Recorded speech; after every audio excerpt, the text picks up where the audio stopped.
Welcome to the show. Tonight, just how many private jets does the Albanese government need to stage a PR stunt about global warming?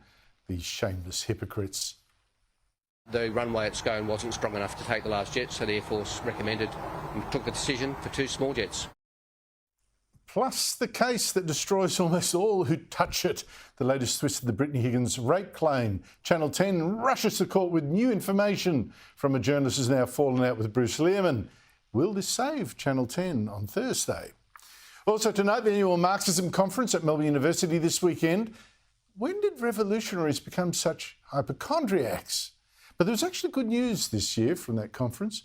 And how did Easter get hijacked by the Transgender Day of Visibility? But if you do want visibility, I'll talk to the author of a book which blows the whistle on what transgender politics is doing to children. But first, now last year, Australians said no to the voice. 60% of us voted against this, dividing us by race. And now South Australia has confirmed devastatingly that this kind of race politics is not wanted or valued even by Aborigines themselves. It's a plaything of the woke white. A year ago, South Australia's Labor government decided it wanted its own version of the voice, a kind of advisory parliament just for Aborigines. Now, the vote for this in Parliament to set it up saw the white left line the streets in support. But last week, it was time for Aborigines themselves to vote for their representatives on this state voice. And boy, was that a very different story. Fewer than 9% of the state's estimated 30,000 Aborigines of voting age bothered to vote. And so those who did get elected as supposed representatives of their people included Eddie Newchurch, who got just 11 votes, Denise Wanganeen, who got even fewer, just 6, and Kayleen O'Loughlin with 10.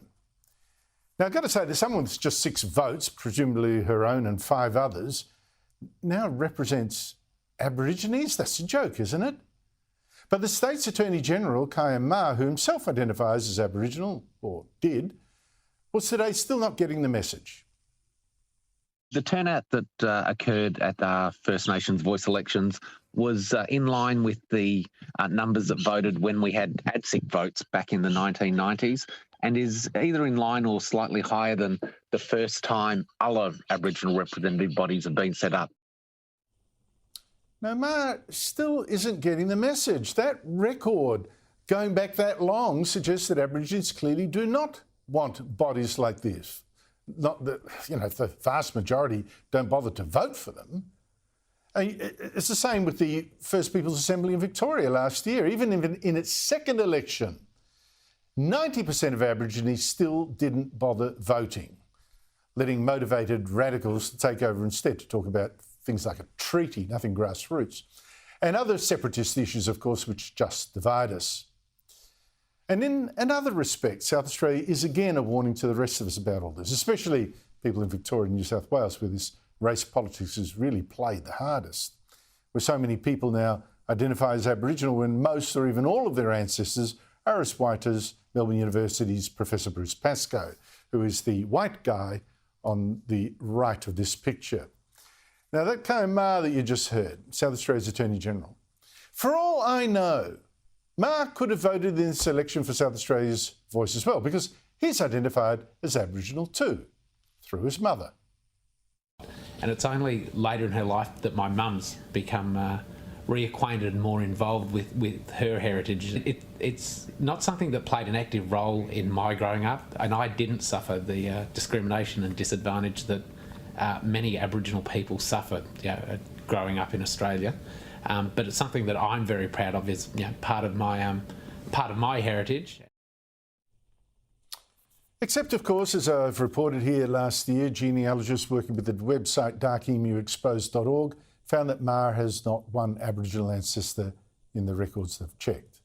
What's more, his late mother changed her story. First, she claimed her Aboriginal ancestors were from Western Victoria, then she said they were from Tasmania. Someone unrecorded, she claimed. And now Ma refuses to discuss, even on the ABC, just who his Aboriginal ancestors are, or if he has any at all. But if you and the Premier have brought your for want of a better word, ancestry into the public arena, doesn't it follow that you should be open to questions about that, as unpleasant as this is? And no, it's not something I brought into the public arena, David. It's others have brought it in, and if it's not a path that I'm going to go down, and if it's a path that commentators want to go down with people of the Jewish community, the Vietnamese community, they're welcome to, but it's not something I'm going to commentate on. Listen, when we have even politicians like Ma or federal Labor MP Gordon Reid, for instance, who claim to be Aboriginal despite genealogical records that appear to suggest they are not at all, and then they refuse to prove it, when they respond to my sorts of questions with just rhetoric and not records, then hasn't this race politics become too silly for words? I am Aboriginal, my family is Aboriginal, and we are proud. Maybe he is, maybe he isn't. I mean, who cares? But listen, when anyone can claim to be Aboriginal and serve as an Aborigine in our real parliaments, why insist that the difference between the races is so great that we actually need a separate kind of parliament just for Aborigines? Why divide ourselves politically by race? I mean, how primitive is that? No wonder so many Aborigines want no part of it.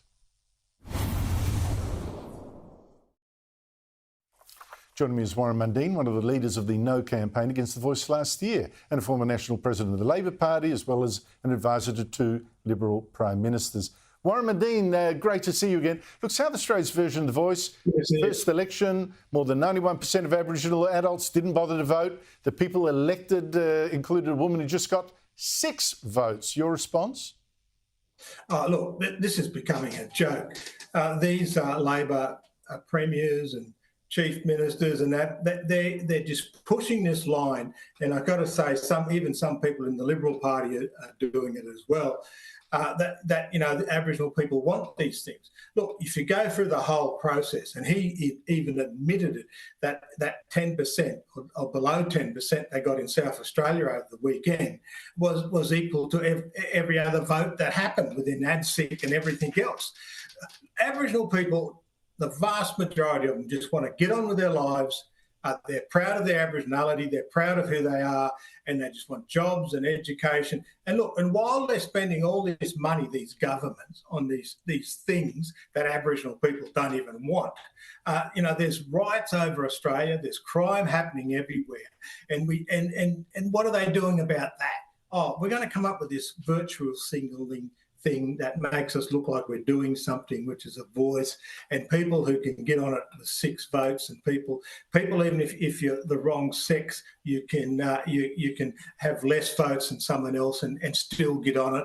The whole thing is a farce. It's a joke, and they should be focusing on the real issues that are happening in Australia, in remote and regional Australia, and working on those things. And this thing about Aboriginality, they're the ones who open this can of worms. If all you have to do, and we've said this all the time, all we want to do is have things on needs. So if you need help, you need help get into a job, you need kids to get to school, you need to deal with crime and that, then we need to do that on needs, not race, on needs. As soon as you open it up to race, then you should be able to prove that you're part of that race. And if you can't do that, then what are you doing?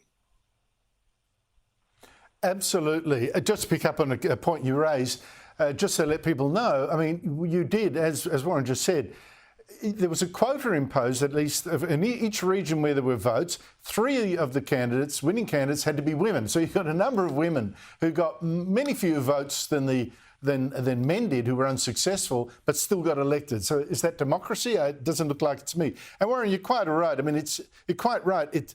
You've got this chaos, this disaster, this human disaster in Alice Springs, but that's too hard. So let's set up a voice. That's easy, even if no one wants it. But the argument for it, Warren, is this. They need the voice in order to get good advice from the ground.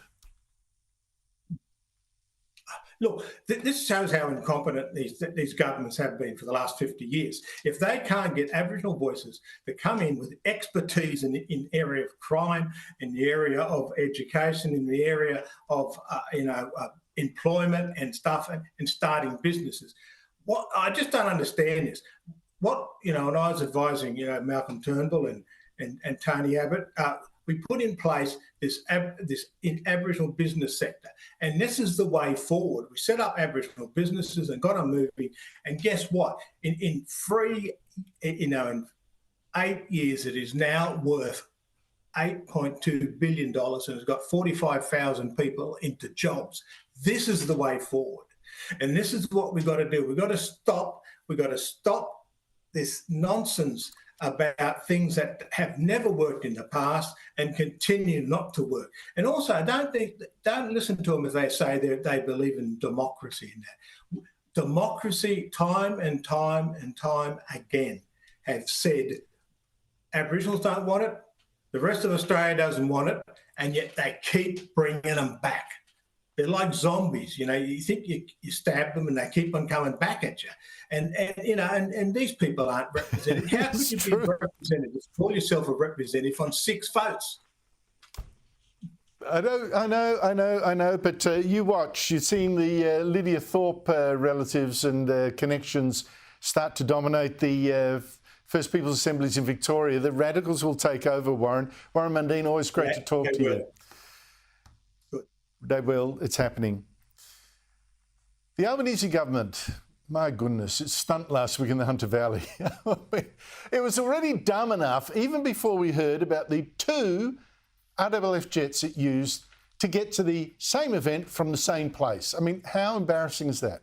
Using not 1 RAAF jet, but 2 to fly Prime Minister Anthony Albanese and Energy and Climate Change Minister Chris Bowen from Canberra to the Hunter Valley on Thursday. Just 20 minutes apart the flights were. And that to promote their latest idea to stop, of all things, global warming. I mean, how about, I've got an idea, how about just not flying in private jets? That'd be a start. But no, their idea was to spend another $1 billion of your money to make new solar panels in Australia, instead of importing almost all of them from China with its cheap wages. And there's 2 problems with that already. I mean, first, of course, thanks mainly to China, the world has a glut of solar panels right now, twice as many as we can use. So that strikes me as a terrible time to start making even more of them right here. And now the second problem, of course, these 2 jets, RAAF jets, one for Albanese, one for Bowen. We were supposed to be cutting emissions, not adding to them. Well, Chris Bowen had an excuse today. The Prime Minister has a large jet available to him. That would normally be what we take. The runway at Scone wasn't strong enough to take the large jet, so the Air Force recommended and took the decision for 2 small jets. It was impossible for you to go together in the one plane. Even the small jets weren't fully laden because of the weight restrictions on the. Even if we had, with the Prime Minister's security detail and other people involved, going from, as you'd imagine, the Prime Ministerial visit, 2 cabinet ministers, we limited the number of staff. And even then, that was the Air Force advice, the most efficient way of getting us there. No, the questioning seemed to be putting him in a sweat. Bowen says that he and the Prime Minister were also flying to different places after the event, so of course they needed their own jets. Joining me are Michael Kroger, former President of the Victorian Liberal Party, and Steve Conroy, former Labor Senator and Cabinet Minister. They had to go to another place after. Yeah. They've got to have a jet. Got to have a jet. You can't have a Labor minister flying around in commercial. I mean, it would have cost $200 for Bowen to fly to Newcastle and catch a car, but you can't have that. No. I mean, these Labor government ministers have got to have private jets because they're concerned about emissions, but putting that aside, apart from the emissions, apart from the cost of these things, the taxpayer should pay for Bowen to go on a private jet. I mean, to think that a minister of his stature, a future leader of the Labor Party, should fly commercial. I wouldn't hear of it. I wouldn't hear talking about him having to take a train or something. No, come on. No. Now, but Stephen, here's another option that doesn't seem to have occurred to any of them. I mean, the optics of 2 jets to the one little press event, it looks ridiculous. And if you said, even if you bailed, the runway was too small or they had to go somewhere else, different places after, why hold it there at all? Why not hold it in Canberra? Well, look, there are just 3 or 4 different things you and Michael have decided to have a bit of a bit of a go on. Let's start off with the Liberals, just as many Liberals took just as many private jets, but that's okay, Michael. We know that okay. Liberals are entitled.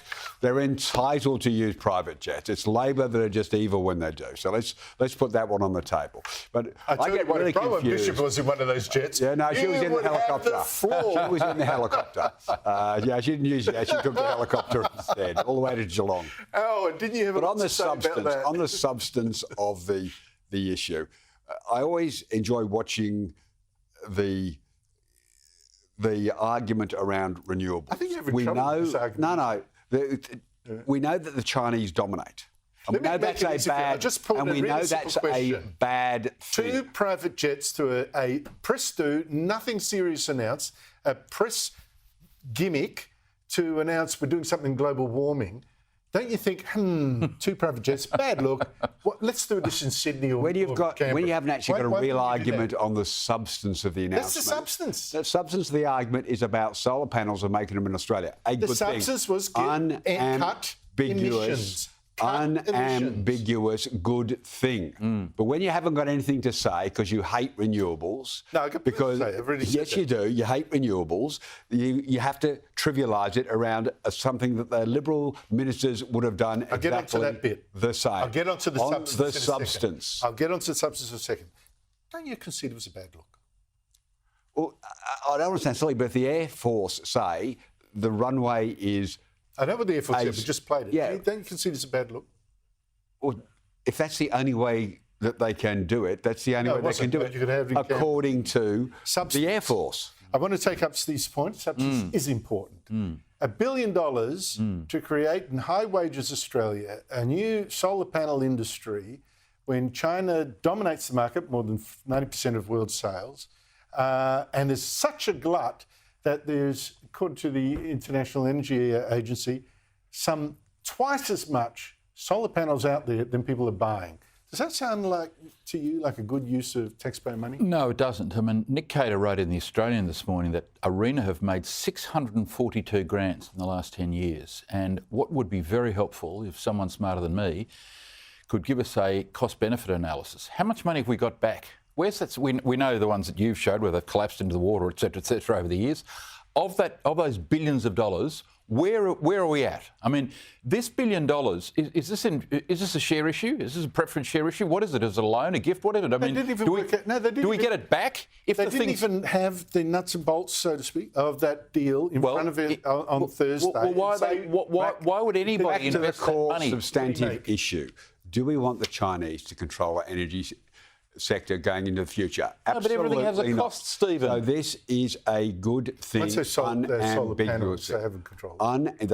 They control a whole range of solar panels and the parts that go into them. They have dominated it. They are destroying the lithium and the nickel markets at the moment to keep control. They are operating purely in a straightforward, aggressive mode. We have to, in Australia, not just in solar panels and energy, in a whole range of sectors. So we've got to reduce Chinese control of our supply chains. Unambiguously a good thing. Well, it's not unambiguously a good thing. The big investors in the company that the Prime Minister and Bowen were promoting when they'd flown their private jets, or their out of jets, is a business where the major investors include one of Australia's richest men, Mark Cannon-Brookes, and probably Australia's richest ex-Prime Minister, Malcolm Turnbull. You don't think they've got enough money to do this?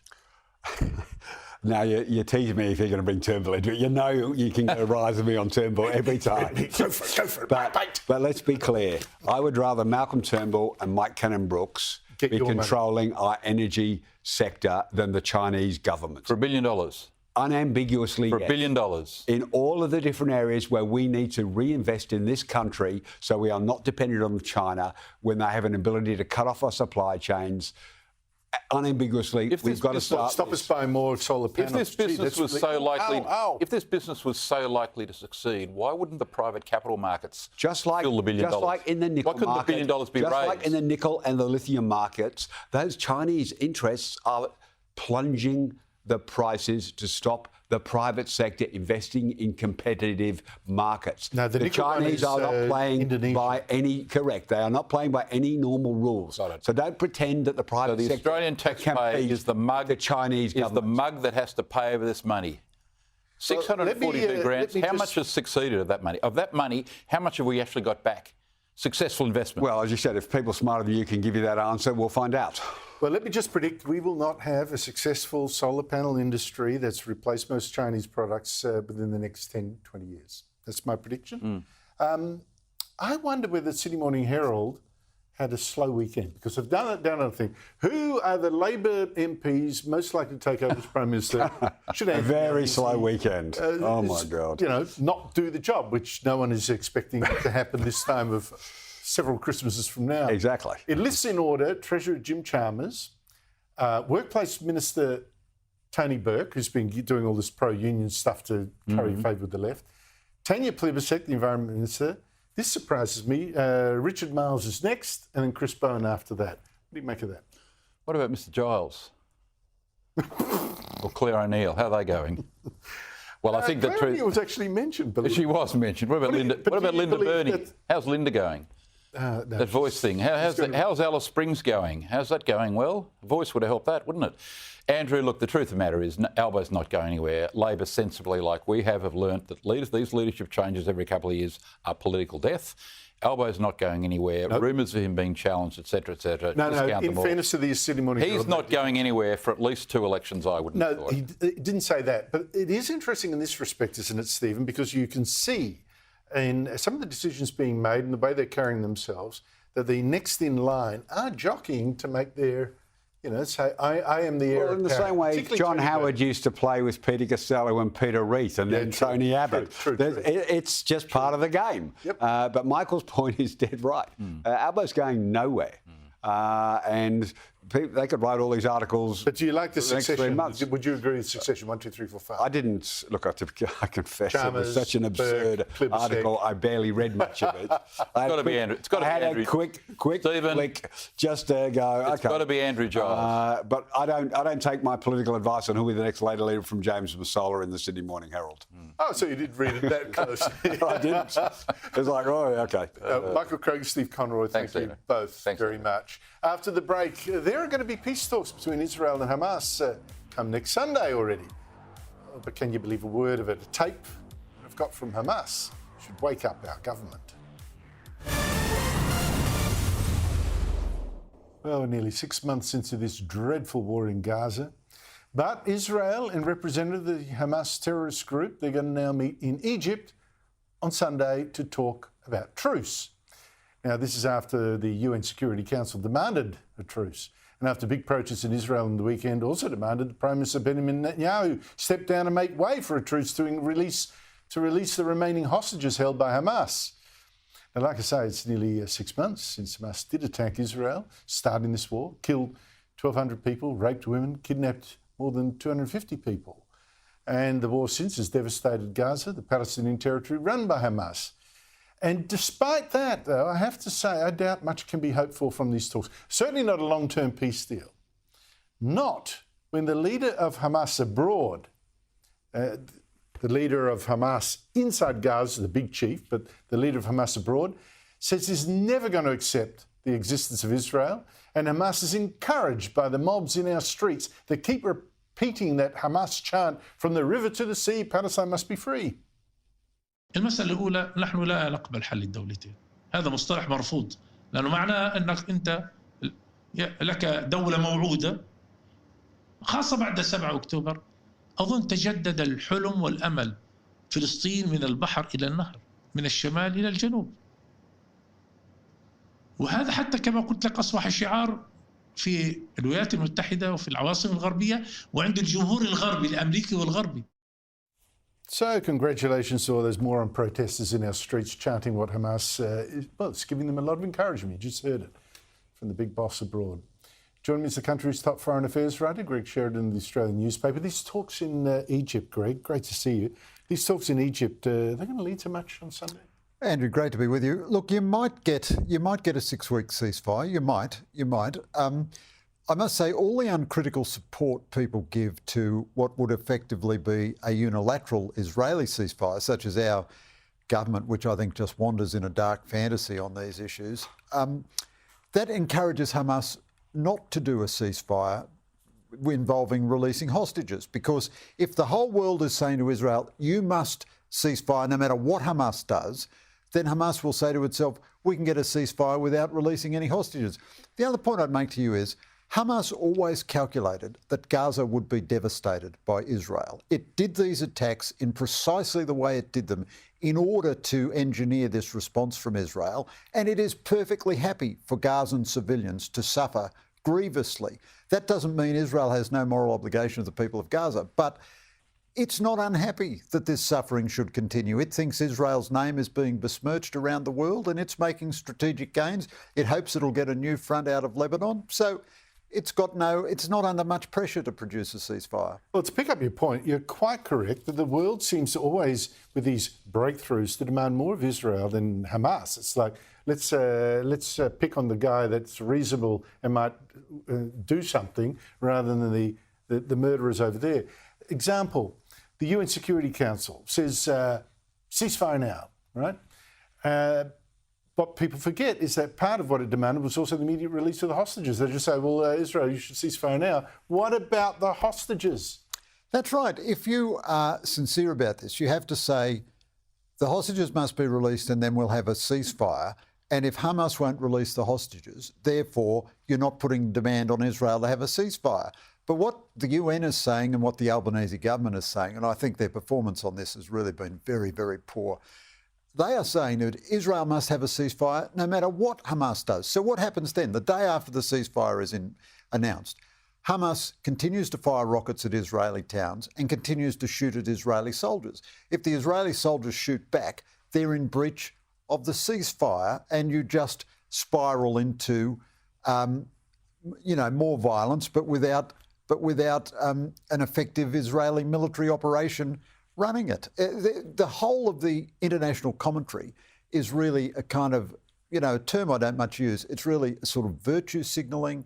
It's a kind of a performative thing. Certainly that's true of all of Australia's comments. I mean, in the paper tomorrow, I go through a bit the Albanese government's comments on this, and they are just absurd. They're full of contradictions. Like Albanese demands a two-state solution straight away. Hamas has just said in that package, we've got no interest in a two-state solution. And Albanese has said Hamas must not have any role in the future governance of Gaza. But if Israel stops tomorrow, Hamas comes back and re-establishes its control. Have they not read the polls in the West Bank and Gaza that say Hamas is the most popular? I mean, they would win, if not through the ballot box, they'd shoot their way to victory like they did in Gaza. They'd take over militarily. I mean, it's just so absurd. It's like we're judging Hamas like, oh, they're just reasonable people. Look, they've got a nice jacket on. We can talk sense. No, they were operating on a total different moral plane. US President Joe Biden, though, started this war, very strong pro-Israel, now is putting huge heat on the Prime Minister of Israel, Benjamin Netanyahu. He refused to block that UN Security Council call. He could have, he had the veto vote. What's going on there? Well, I think Biden is essentially pro-Israel, but is basically very weak, and he's under a lot of political pressure. I mean, the West has seen massive Muslim immigration to all Western nations, and they are now a factor in domestic politics. So Biden is being pressured by the big Arab vote in Michigan, which is a state that he must win if he's going to win in November. At the same time, the US has announced another $2.5 billion in military equipment for Israel, another squadron of F-35 jets and bombs and so forth. So Biden is talking out of both sides of his mouth at once, like a lot of politicians always do. I do think Netanyahu is now past his use-by date. I don't think he's the villain of all worlds, but I think he's not. His presence there doesn't help Israel. How you can get rid of him? I mean, Golda Meir resigned as a result of the Yom Kippur War, and I think Benjamin Netanyahu should resign as a result of this. Look, that's absolutely correct. But people fantasising that then the war against Gaza will be conducted differently, forget it. I mean, I don't see much change in that at all, whoever's the Prime Minister. Just quickly, United Nations mentioned them, Security Council. how corrupt is this body? Because it's just, last week, it's just given this man, the representative of Saudi Arabia, it's made him its new chairman of, get this, the UN Commission on the Status of Women. Saudi Arabian man. Meanwhile, China sits on the UN Human Rights Council, and Iran was 2 weeks ago made chairman of the UN Conference on Disarmament despite its unlawful, illegal nuclear weapons program. I mean, seriously. Well, you know, Andrew, you say seriously, but you've got to admire the way the United Nations scripts itself like an evil and war satire. You couldn't make it up. Saudi Arabia to head the women's rights. I mean, it's just a joke. And the idea that the United Nations, it's a significant body, you've got to take it seriously, but the idea that it has any moral weight, that it should govern something Australia does in our politics because of its moral weight, with all those appointments you just detailed, Iran, head of arms control. I mean, it's beyond parody. You know, Malcolm Muggeridge satirised the League of Nations brilliantly a generation before that, but this is sort of beyond parody. This is beyond parody. People have got to wake up about what the United Nations really is. I mean, it's now increasingly dominated by China, Russia, people that don't really believe in our values, Saudi Arabia. I mean, it's just a nightmare. Greg Sheridan, thank you so much indeed for your time. Thanks, Andrew. After the break, yet another dramatic twist in the Britney Higgins rape allegation. This saga, Channel 10 is going to rush to court tomorrow with new and unproven allegations against Bruce Lehrmann. But I'll tell you the one question we really need answered. This Britney Higgins rape saga, oh my God, it just keeps metastasising like a great wrecking ball. Tomorrow it's going to be rushed into the court yet again, just 2 days before a judge was going to rule whether the man Higgins accused of rape had been defamed. Will this never end? Higgins is the former Liberal staffer who claimed that she was raped in Parliament House by a colleague, Bruce Lehrmann, who denies it strongly. Her claim has also never been upheld by a court. Last year, Lehrmann took Channel 10 and presented Lisa Wilkinson to court as well, claiming they defamed him in a broadcast that made him seem guilty and would have identified him to friends and people who knew him. The judge thought, well, both Higgins and Lehrmann, they hadn't been honest. And who knows what he is going to decide on Thursday. But now, Lehrmann has fallen out with former Channel 7 journalist Taylor Albach, who helped to get Lehrmann to talk to Channel 7 and paid for 2 Thai massage women to come to them both, charging it to 7 on their corporate credit card. Now, Lehrmann denied anything about these women, and now Albach has given Channel 10 information, reportedly, dobbing in Lehrmann as the man who released confidential recordings to 7 about the case, including a 5-hour recording, most embarrassing, of Higgins spilling to Lisa Wilkinson. Now, that's enough detail. I mean, honestly. Joining me are Daniel Wild, Deputy Executive Director of the Institute of Public Affairs, and Steve Chavura, Senior Lecturer in History, Campion College, and co-author of The Forgotten Menzies. Excellent book. Now, Daniel, we don't know if what Albach is claiming is true. We don't even know if the judge is going to find it relevant tomorrow. Blah, blah. We don't even know if there was even a rape that started, or this whole thing going for years now. What do we know about the case that is important, or that we actually should know? Well, we know that there was over $2 million that was given to Britney Higgins, and taxpayers don't have an answer as to the details around that. Correct. That is the big question. And why did we pay $2.24 million to Britney Higgins over a rape that hasn't been proven, and over, in fact, the bad treatment she allegedly got from Liberal Party bosses, which they denied and were forbidden to give evidence to in the settlement hearing? Well, that's exactly right. And the other part of this, Andrew, I think Australians are saying, well, what about the rule of law? What about due process? We had politicians going after it for votes. We had media companies going after it for eyeballs. And this whole process has been a story of how the normal proceedings that should be afforded to any Australian, particularly with these serious allegations, were thrown out of the window for political advantage. So true. Steve Chavura, I mean, are you bored to sobs about this whole saga, or is there something important that still to come out? No, I think the most important thing about the case itself is exactly what the federal court judge said, that, quote, much of their evidence simply cannot be accepted. That's both Mr. Lehrmann and Ms. Higgins, that their evidence, a lot of it can't be accepted. So the court itself was agnostic.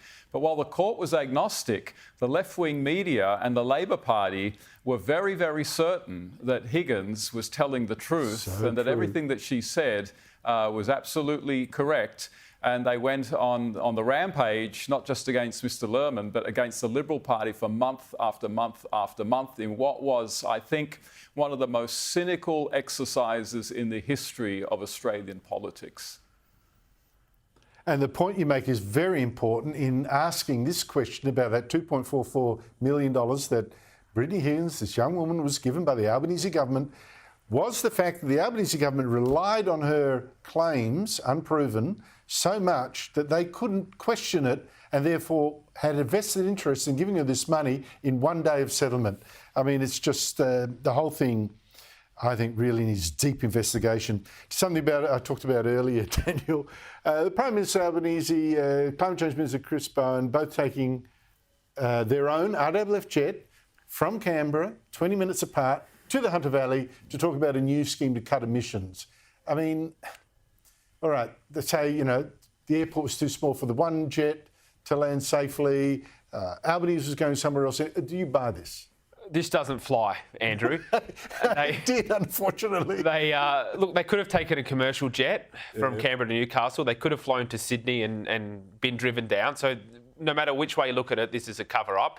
But there's a bigger issue here, Andrew. Yes, he's out there announcing some solar panel project, but this is about getting re-elected. There's 3 or 4 key seats in the Hunter region that are moving away from Labor for 2 reasons. The first is the voice. 70% of those in Hunter voted no, 70% in Paterson, neighbouring Hunter, voted no. Now, Hunter is a seat that's voted Labor for over 100 years. And the second reason is net zero. The Hunter Valley is ground zero for net zero when it comes to the destruction of jobs and industry that community relies on. Now, the Prime Minister and the Energy Minister can be there whispering sweet nothings into the ear of the community about some fictitious project that's going to happen in 10 years' time, but they know on the ground what's happening. There's no Joel Fitzgibbon there to hold it all together. I think this is in play at the next election. And there's a third thing. There's also a revolt against the offshore wind farm in that area as well. But Steve Trevura, I mean, that Daniel's basically answered it, I guess. I mean, why did they, if they're going to have this embarrassment of flying 2 RAAF jets to this same place for a conference, for a press announcement about cutting our emissions, God help us, why did they hold it in Canberra or Sydney instead and save the money, save the embarrassment? Well, precisely. And here's the thing. In 2021, Anthony Albanese proclaimed a climate emergency. He said that we are in a climate emergency. Now, think about that word, emergency. That is a word that means that if it is in fact that we are in such a dire existential crisis, then you don't take private jets really anywhere. So what this really just shows is that the jig is up. Labor, Albanese, and so many of the people who talk about a climate emergency don't actually believe it. They don't really believe it because their behaviour doesn't actually conform to their rhetoric about being in some existential crisis. So what Labor and Liberal need to do is to drop all this talk about a climate emergency and stop tanking our economy in the pursuit of some net zero, which is absolutely unnecessary, and actually use that to lift the standards of Australian living, which is what Australians are most concerned about right now. So true. I believe it's an emergency when they act like it is one. I just want to stick with you for a second, Stephen, because of your career in academia. We had the Australia's annual Marxism conference held over the Easter weekend, yet again at Melbourne University. Why it lends itself to a movement that wants to destroy the civilization that funds this university. And I was surprised to see all these wild revolutionaries obediently wearing face masks. Stephen, a lot of these were students. So when did these radical revolutionaries who are going to smash society become such hypochondriacs? or Marxists as opposed to Marxists?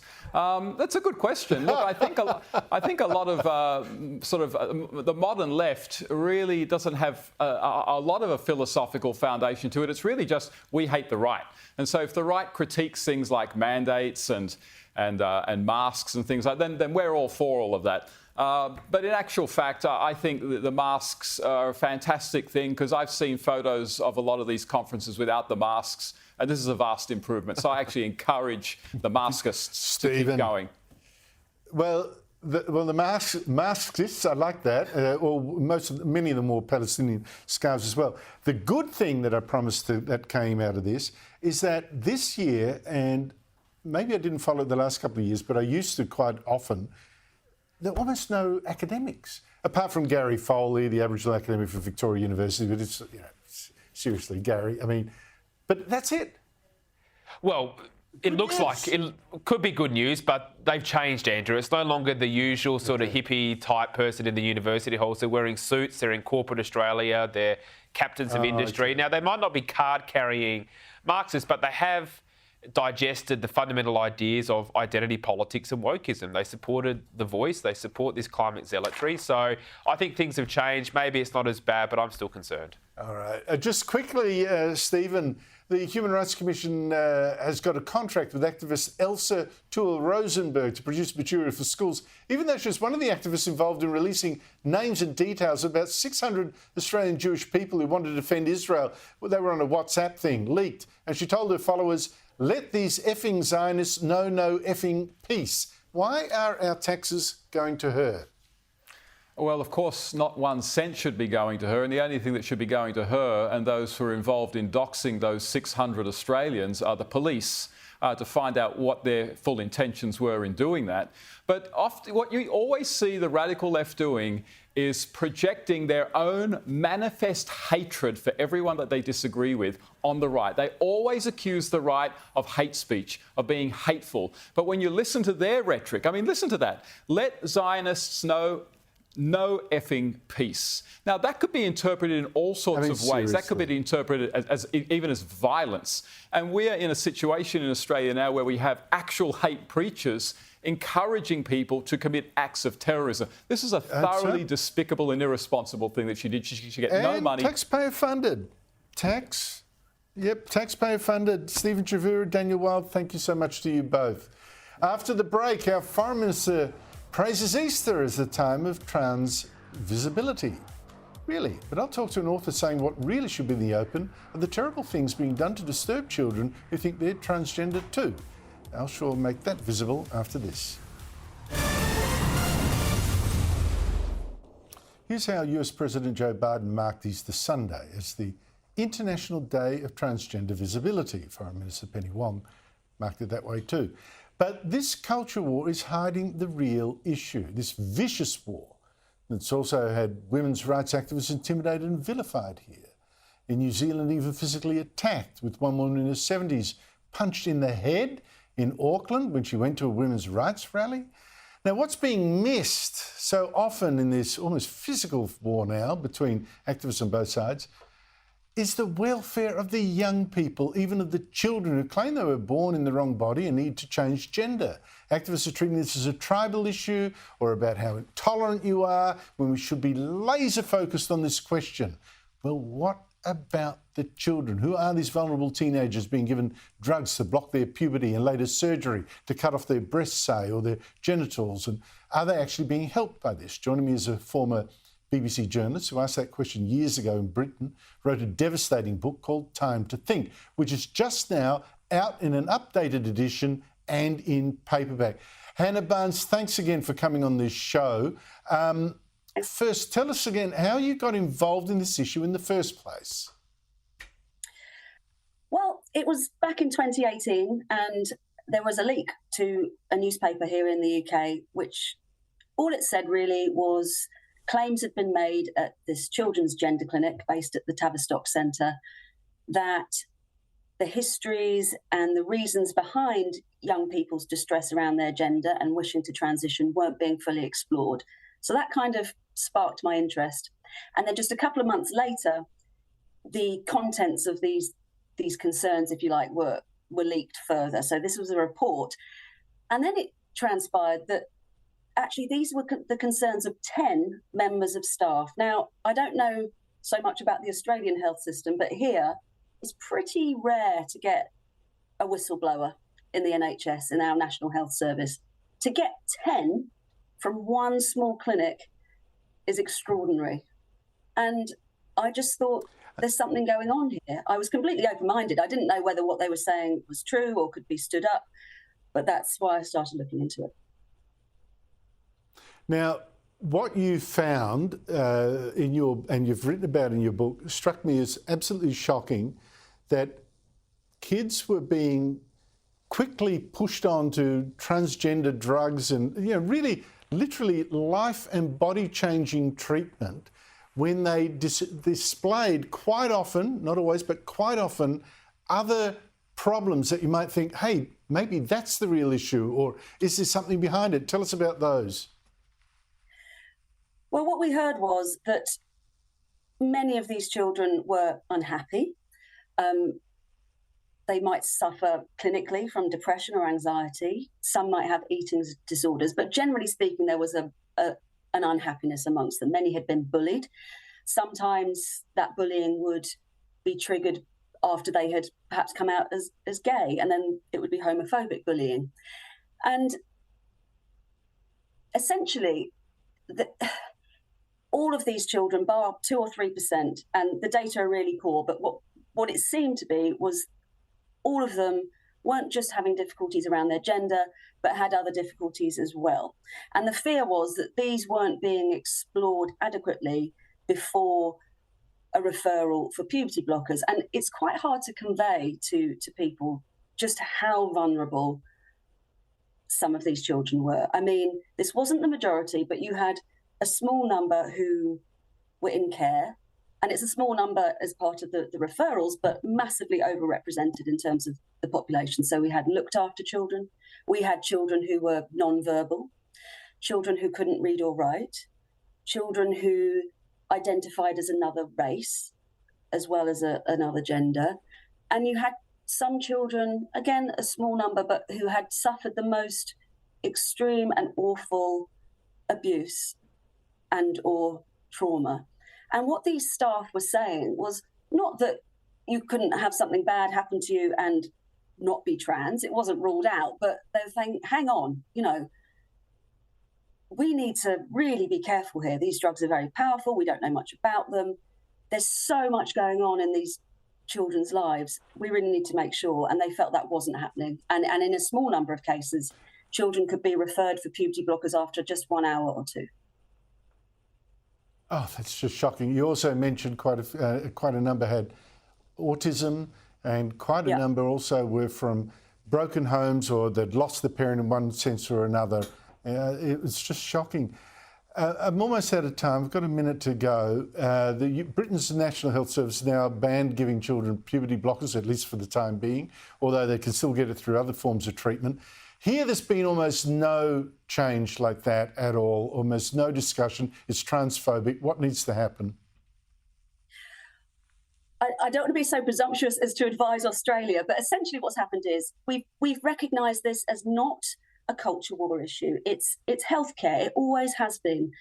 And what's happened here in the UK is we've looked at the evidence base. Other European countries have done that as well. And it's been judged that there isn't enough certainty that these drugs are safe or clinically effective. Now, that doesn't matter where those children live. The evidence base is the evidence base, whether they're here in England, whether they're there in Australia. And so we're returning to medicine, to evidence-based medicine, because frankly, it's not fair and it's wrong that this group of children and young people are subjected to a lower standard of care than anyone else would expect. And that's what's happened.